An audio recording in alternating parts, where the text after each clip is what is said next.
Hello guys, welcome back to Stuffing Minds. और आज की इस वीडियो में हम लोग जा रहे हैं डिस्कस करने एक लीड कोड के डेली क्वेश्चन को, मतलब डेली चैलेंज क्वेश्चन को, जो है हम लोग का problem number 1752। Problem number 1752, check if array is sorted and rotated. ये बहुत ही सिंपल क्वेश्चन है। इसमें देखते हैं हम लोग क्या कह रहा है ये क्वेश्चन। इसमें कह रहा है कि गिवन एन एरे नम्स, हम लोग को एक एरे दिया हुआ है नम्स नाम का।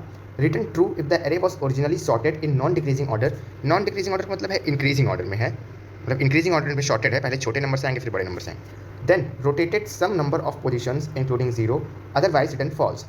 मतलब कि इस क्वेश्चन में हमें क्या करना है, एक एग्जांपल देखते हैं क्या कहना चाह रहा है।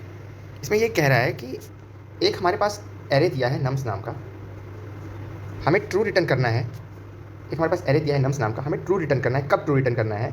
जब हमें लगे कि वो जो एरे दिया गया है वो पहले सॉर्टेड फॉर्म में था इंक्रीजिंग ऑर्डर में, बाद में उसे रोटेट किया गया है, तब हमें ट्रू रिटर्न करना है। और अगर वो सॉर्टेड फॉर्म में नहीं था तब उसे हम लोग फॉल्स रिटर्न करेंगे। ठीक, अब जैसे एग्जांपल से समझ लेते हैं।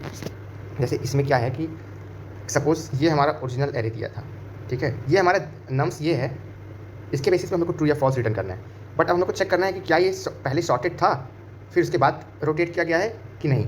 तो इसका ओरिजिनल सॉर्टेड फॉर्म क्या होगा? ये होगा, जैसे कि 1 2 3 4 5। ये समझ लीजिए कि एक एरे दिया, एक एरे ओरिजिनल एरे था सॉर्टेड फॉर्म में। ये नॉन डिक्रीजिंग ऑर्डर में, मतलब कि इंक्रीजिंग ऑर्डर में है, छोटे से बड़े में है। तो इसको हम लोग देखेंगे कि ये रोटेट कितने टाइम्स हुआ है। यहाँ दिया गया है, you can rotate the array by X is equal to 2 positions to begin on the element of value 3। मतलब इसको रोटेट करेंगे 2 पोजिशंस तक। ठीक, अब रोटेट 2 टाइप का होता है, एक क्लॉकवाइज एक एंटी क्लॉकवाइज। क्लॉकवाइज रोटेशन मतलब कि ये जो लास्ट वाली वैल्यू है ये हमारी फर्स्ट पे आ जाती है। पहले जैसे इसको रोटेट किए तो यहाँ पे आ गया 5 1 2 3 4। ये 1 टाइम रोटेशन किया हम लोगों ने क्लॉकवाइज डायरेक्शन में, तो 5 आगे आ गया, 1 2 3 4 बचा। अब दूसरी टाइम रोटेशन करेंगे क्लॉकवाइज डायरेक्शन में तो 4 आगे आ जाएगा, तो हो जाएगा 4 5 1 2 3। ठीक, लेकिन यहाँ हम लोग क्या देख रहे हैं कि यहाँ पे 3 4 5 आगे आ रहा है। तो इसका मतलब क्या है? इसका मतलब यहाँ पे क्लॉकवाइज ही होगा। जैसे कि देखिए यहाँ पे हमारे पास था 1 2 3 4 5। अब इसको क्लॉकवाइज रोटेशन करेंगे एक्स इक्वल टू 2 पोजीशंस तक। ठीक है, ये हमारा फर्स्ट पोजीशन, ये सेकंड, ये थर्ड, ये फोर्थ, ये फिफ्थ। तो यहाँ पे जब हम लोग क्लॉकवाइज रोटेशन करेंगे तो 5 पहले आगे आएगा, तो हो जाएगा ये 5 1 2 3 4। फिर 4 आगे आएगा तो हो जाएगा ये 4 5 1 2 3। उसके बाद 3 आगे आएगा तो ये इस फॉर्म में बन जाएगा 3 4 5 1 2। अब हम लोग को यही रिटर्न करना है, इसी में यही बताना है कि अगर ऐसा है कि हाँ ये ओरिजिनल फॉर्म में सॉर्टेड था, फिर हम लोगों ने इसको रोटेट किया तो ये बन गया, तो हम लोग को ट्रू रिटर्न करना है। अदरवाइज अगर हमें लगे कि नहीं पहले वो सॉर्टेड नहीं था तो हमें क्या रिटर्न करना है? फॉल्स रिटर्न करना है। यही इस प्रॉब्लम में करना है। अब देख लेते हैं इसको कैसे करेंगे, कोड से देख लेते हैं डायरेक्ट।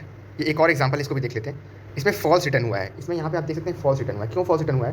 क्योंकि ये जो नम्स दिया गया है ये पहले हमारा सॉर्टेड फॉर्म में था ही नहीं, क्योंकि 2 1 3 4। अब सॉर्टेड फॉर्म में कैसे हो जाएगा ये? 2 1 3 4 ये हमारा नम्स है। ठीक है, तो इसको कैसे रोटेट किए होंगे? मान लीजिए अगर ये इसका ओरिजिनल सॉर्टेड फॉर्म होगा 1 2 3 4, इसको अगर हम लोग रोटेट करेंगे तो 4 आगे आएगा, फिर 3 आगे आएगा, तो ये ऐसा कुछ बनना चाहिए ना, 3 4 1 2 ऐसा कुछ बनना चाहिए। तो यहाँ पे क्या बन रहा है? 2 1 3 4। तो मतलब ये गलत है, सॉर्टेड फॉर्म में नहीं था पहले। अभी हम लोग आगे देखते हैं, इस कोड से समझते हैं तो आपको पूरा क्लियर हो जाएगा। ये हमारा कोड है यहाँ पे, ये तो हम लोगों ने क्या किया है यहाँ पे कि देखिए, कोड देखने से पहले एक चीज़ समझ लेते हैं छोटी सी। जैसे कि अगर मान लीजिए हम लोग का एक एरे दिया हुआ है 1 2 3 4 5, ये हमारा एक दिया गया है नम्स एरे। ठीक, अब इसमें हम लोग देख रहे हैं कि ये सॉर्टेड फॉर्म में है, इंक्रीजिंग ऑर्डर में है, छोटे से बड़े में है, नॉन डिक्रीजिंग जिसको बोलते हैं या इंक्रीजिंग बोल दो। ठीक है, तो ये सॉर्टेड फॉर्म में है। अब इसका रोटेशन जो है वो 2 टाइप का हो सकता है, या तो क्लॉकवाइज या तो एंटी क्लॉकवाइज। अब एक बार क्लॉकवाइज रोटेशन करके देखते हैं। क्लॉकवाइज रोटेशन करोगे, सिर्फ एक टाइम करेंगे हम लोग क्लॉकवाइज रोटेशन, तो क्या आएगा? क्लॉकवाइज में लास्ट वाला एलिमेंट जो होता है ये आगे आ जाता है, ऐसे करके एक एक करके आता रहता है आगे। एक बार करेंगे तो क्या आएगा? 5 आगे आएगा, तो यहाँ हो जाएगा 5 1 2 3 4। ठीक, अब हम लोग एंटी क्लॉकवाइज रोटेशन एक बार करके देख लेते हैं। एंटी क्लॉकवाइज रोटेशन में क्या होता है कि आगे वाली वैल्यू पीछे चली जाती है, ऐसे करके जाती रहती है एक एक करके। तो सिर्फ एक टाइम हम लोग एंटी क्लॉकवाइज रोटेशन परफॉर्म करके देखते हैं क्या आता है इस ओरिजिनल नम्स पे। तो हमारा 1 आगे पीछे चला जाएगा, तो हो जाएगा 2 3 4 5 1। अब इन दोनों केसेस में हम लोग देख सकते हैं, इस वाले केस में भी और इस वाले केस में भी देख सकते हैं कि रोटेशन के बाद हमारी जो सिर्फ एक वैल्यू ऐसी है सिर्फ एक वैल्यू ऐसी है लेफ्ट साइड की वैल्यू जो राइट साइड की वैल्यू से बड़ी है, यहाँ पे 5 1 और यहाँ पे 5 1। तो अब रोटेशन के बाद सिर्फ एक वैल्यू ऐसी होनी चाहिए जो कि हमारी लेफ्ट साइड मतलब आइथ इंडेक्स की वैल्यू i+1 से छोटी हो, ठीक है। अगर ऐसा है तो समझ लेंगे हम लोग कि हमारा जो है पहले सॉर्टेड फॉर्म में था, बाद में हम लोगों ने रोटेट किया। और अगर ऐसा नहीं है तो हम लोग फॉल्स रिटर्न कर देंगे। अब तो कोड के थ्रू देख लेते हैं।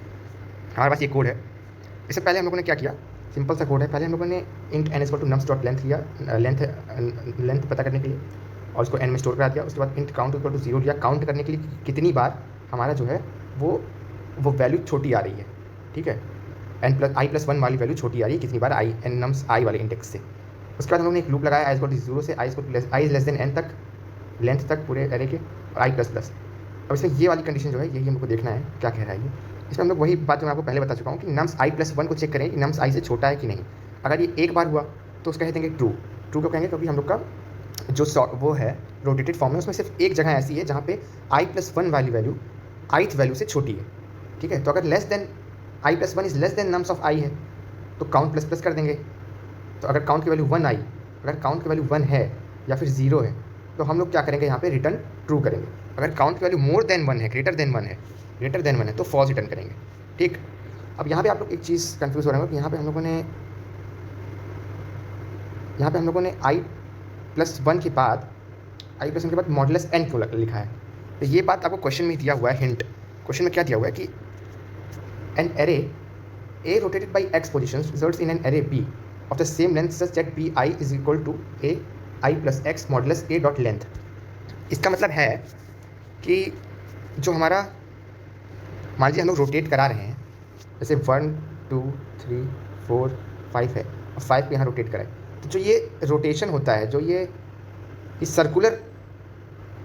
सर्कुलर मूवमेंट है हमारा 5 से 1 तक, इसको चेक करने के लिए हम जैसे i+1 is less than i, एक टाइम के बाद हम लोग को ये भी चेक करना पड़ेगा ना कि दिस इज मतलब यहाँ पर हम लोग हैं, फिर सर्कुलरली रोटेट करके हम लोग को यहाँ आएंगे, तो फिर हम लोग को इसको भी चेक करना पड़ेगा। इसलिए यहाँ पे मॉडुलस n करते हैं। मतलब मॉडुलस n, यहाँ पे n क्या है, n है हम लोग की लेंथ, साइज ऑफ एरे, ठीक। तो इसलिए यहाँ पे मॉडुलस n लिखा हो। इसका आपको इस पर ज़्यादा फोकस नहीं करना, ये चीज़ क्वेश्चन में दी हुई है, इस पर ज़्यादा फोकस नहीं करना है, चीज़ क्वेश्चन में दी हुई है। तो उसके बाद फिर आगे काउंट प्लस कर दिया। अब काउंट की वैल्यू अगर ग्रेटर देन 1 है तो फॉल्स रिटर्न कर देंगे, अगर 1 है तो ट्रू रिटर्न कर देंगे। This was all about your leet code problem and उसके बाद आप सबमिट कर देंगे, आपका सबमिट हो जाएगा। So if you like this video then please like share and subscribe this video to get these types of videos frequently. Thank you very much.